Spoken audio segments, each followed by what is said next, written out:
YouTube, what's going on? Mr. Marinara here. Round three for NEMRR Racing has come and gone. And this event had a little bit of everything. Um, the too long didn't watch is I sucked, my friends kicked ass, I gave my bike away, and people are fast. That's it. If you don't watch the rest of the video, that's that. I'm not kidding about giving my bike away either. Like, that actually happened. You'll have to watch the video to find out. All right, so let's start with the rundown of the actual events. Wednesday night, I leave for the event. I work on my bike until 1 in the morning. Thursday, I don't book a penguin day. I just work on my bike all day. I had to flush coolant, install a water pump cover, drill all the safety wire bolts, do the safety wire, install new brake pads, install a new brake master cylinder because I crashed mine at Thompson and the whole brake assembly had to come off. Put on number plates, oil change, new grips, brake lever protectors, front and rear axle sliders, delete the kickstand, lever guards, a lot of basic stuff. I mean, it was a lot of stuff, but it's a lot of like easy things ish. Aside from drilling the nuts and bolts, like for some parts of my bike, some of the like nuts and bolts are like really small, have like a teeny head. So shout out to Jason for helping me with that. By helping me, I mean he literally got underneath my bike and just started drilling. Yeah, so all of Thursday was prep. So Friday, the only thing new about my bike was my tires.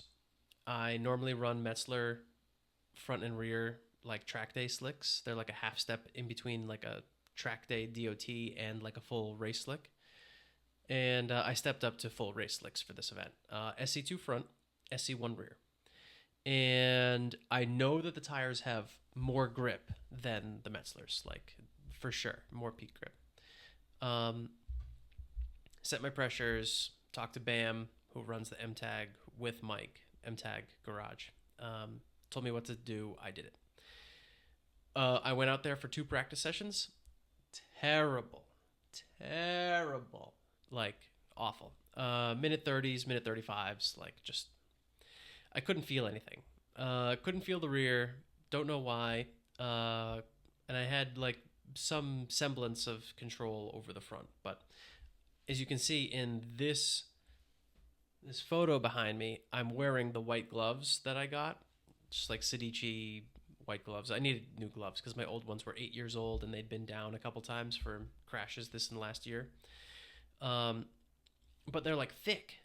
They're like thick and fluffy. They're like comfortable. But I have no fine tactile feel over the controls. And I'm the type of person where I operate on a level of precision that those gloves were just too new for. They weren't broken in yet. So anyway, I was busy like coloring outside of the lines of my color book in novice group while everyone else was like being an absolute maniac menace on the track. So Friday was pretty terrible. Race 1 and 2, I finished like somewhere like 6th, 8th, something like that. And I was like, you know what? Maybe I just need a nap. Maybe I need a Snickers. I don't know. I'm going to go to the trailer and take a nap. So I go lie down and I'm like literally like I'm lying there. I'm on the verge of falling asleep. And all of a sudden I hear boom, boom, boom, bang. The door just rocket opens. Like, and Marco, my friend who I go to these events with, like busts in the door. And, you know, the light just like floods in the room. And I'm like, oh my God. And like, he's like, dude, some kid from Moto America is looking for you. And I go, what? He's like, yeah, he needs your bike. I'm like, what? I bolt right up. I'm like, what the heck? What does some kid from Moto America need from me? Like, I just closed my coloring book. Like, what could he need? And I put some clothes on and I go out to the garage and I go find the kid. I mean, the kid. He's like a seriously fast rider. Jacob Crossman, number 218. Also, side note, our photographer, videographer for the event, Sam Drace, shout out to Sam Drace, you a homie, took a video that went like kind of viral in like the NEMRR group, of some kid backing it into turn one. And I didn't know who it was. At the time I just saw like a cool video. He's in an R6, like bang bang, upshift, brakes, rear tires stepping out, like he's doing some crazy work into turn one. And I'm like, wow, that's a cool video. Turns out it's that guy that's looking for me. And I'm like, what the hell does this kid need from me? Like, I already lent out all my crayons. And he finds me and he's like, hey, like, I need your bike. Or he didn't ask me that point blank. He's like, hey, like, so I have the same bike as you. Our motor just exploded. And I know this is a big ask. You can say no. This is like kind of a crazy question, but like, can I use your motorcycle to qualify for Pro Street Fighter tomorrow? And I went over to talk to his dad, and his dad was like, he's fast. He's got a good head on his shoulders. He's dedicated. He knows what he's doing. Like, he can win. And that's all I needed to hear. I was like, go ahead. Like, I didn't even really care. You know, I bought my bike because it was cheap. And not like I have money. I have no money. But, you know, I was like, whatever. If this helps someone else, right? Because I'm diddling around in novice at the back of the pack doing nothing. Like, I might as well give my bike to this kid. Like, he's got a great attitude, fantastic parents, awesome parents. Like, and he's got a good support team. Just give him the bike. Like, he can go do better with it than I can. So I give him the bike, and his dad's like swapping all the suspension over, all the hard bits, whatever. And that Friday they were doing all the work. So I had race number 13 though, my last race of the day. And I go over to the mom, and the mom's like, so you're racing in your race, right? Like, you're going to do your last race. And I was like, no, the hell I'm not. Why would I do that? What happens if I bin the bike or whatever? Like, you just finished swapping all of your performance parts onto my motorcycle, which is now your motorcycle for tomorrow. Like, I'm not going to take that risk. And she's like, no, you're going to do your race. And I was like, okay. I was like, fine, I'll do it. That was the only race that I had any sort of confidence in that entire weekend. Let me tell you, I'm going to stop the video right here. Ladies and gentlemen, if you have never been a believer, or if you have not been convinced yet that suspension works, my God, does it work. Holy moly. It was literally like a 100% improvement. It was worth a whole nother KTM 890R just in the fact that the suspension was upgraded alone. I cannot tell you how planted, how poised, how just instantly on whatever your brain wanted to do, the bike did. There was no complaining. There was no like, or like, wow, wow, wow, you know? None of that. There was none of that tomfoolery. Awesome. If you have the opportunity to get upgraded suspension, do it. It works. Stuff's magic. Anyway, so ran my race, did P3 in the last race. I probably had like the pace, maybe. I definitely had the pace for P2. The win is like a stretch, but I really found a little bit of confidence. Race number 13 was like this little island of hope in a total weekend of despair for me. I talked to a lot of Cyclesmith friends who all like came over to like just ask me like, hey, like, what's up? Like, why aren't you feeling confident? Like, what's the problem? How do we work through this? Everybody gave me their own brand of like helpfulness, you know, even the guys that came over and told me to just stop being a bitch. Everybody was like Everybody was very helpful. And of course, there were so many other races to support and so many other bigger races this weekend. Like, by all means, like there were bigger fish to fry and bigger personalities to help. I'm not really anybody, but at the same time, we all show up and we all want each other to succeed. So it was very nice to have those other people there that are like, all right, you're going through something. Let's figure out how we can work around this or whatever. So yeah, that was that. Friday was done. Saturday was fun. The classic was cool. I was actually working Saturday. And I worked the turn one grandstand for NEMRR. So that was fun. I got to watch the race a little bit. I also had to do my job. But it was a good race. I spectated a lot of other races.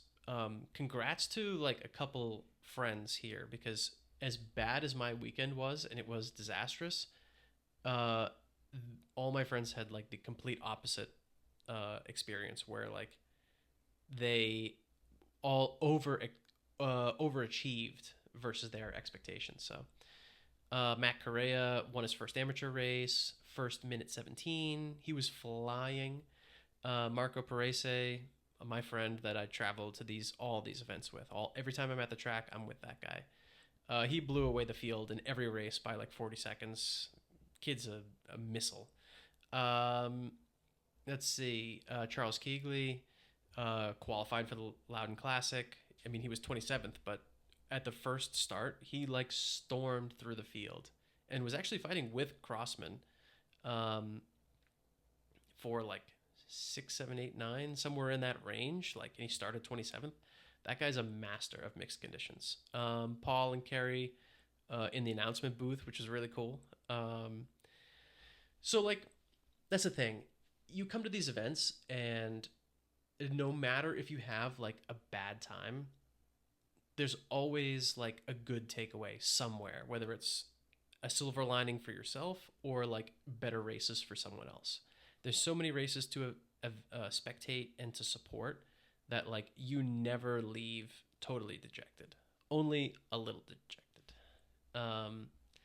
So yeah, I all in all, I never raced Sunday, even though I had one race Sunday, and I didn't bring my wet tires because when I left Wednesday, it showed 0%, like 0.0% for Friday and Sunday, which are the only 2 days that I cared about because I'm not racing the Classic. I'm not that fast.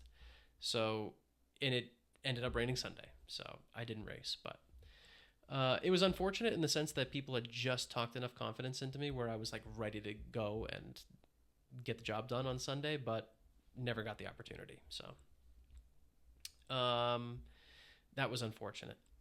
But all in all, it was a really good weekend. A lot happened.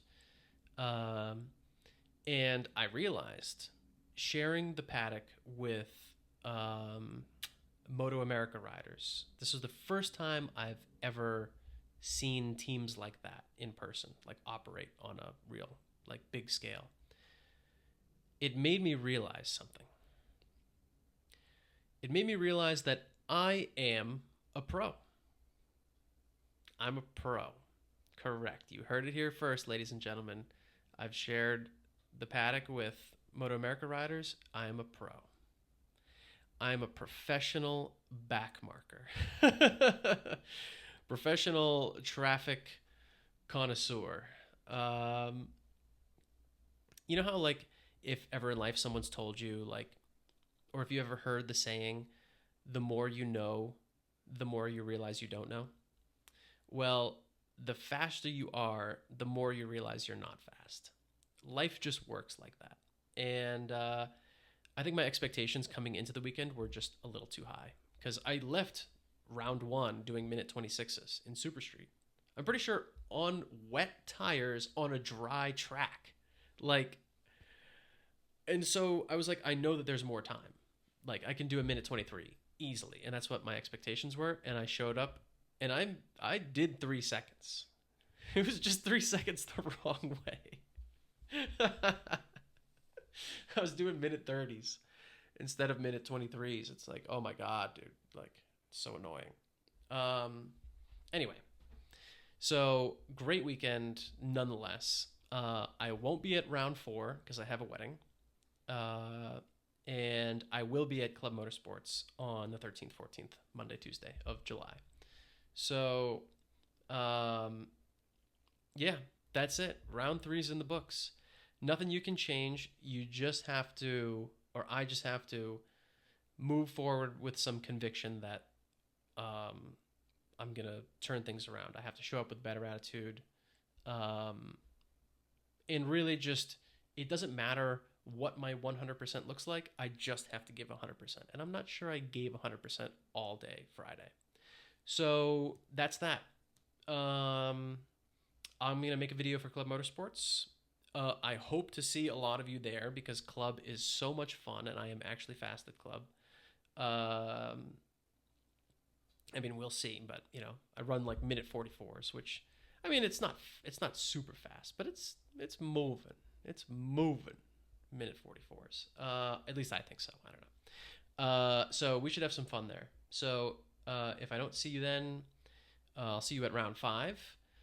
And congrats to everybody that had achieved something. And lastly, really quick, I'm trying to keep this video to 15 minutes, but the Crossmans are not watching this.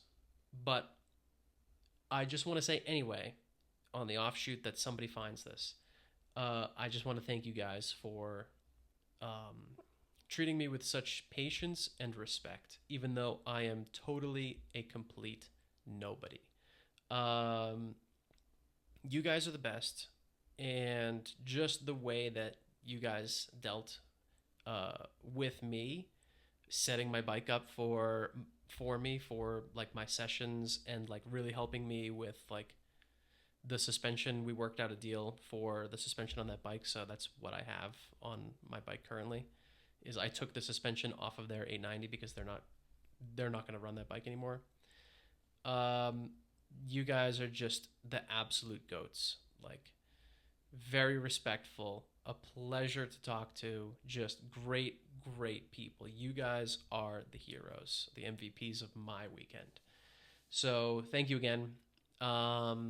Jacob is super fast, got a great head on his shoulders, so I can't wait to watch the rest of his career. That's it. I will see you, ladies and gentlemen, later. Mr. Marinara is out of here. If I don't see you at club, I will see you at round 5. Peace!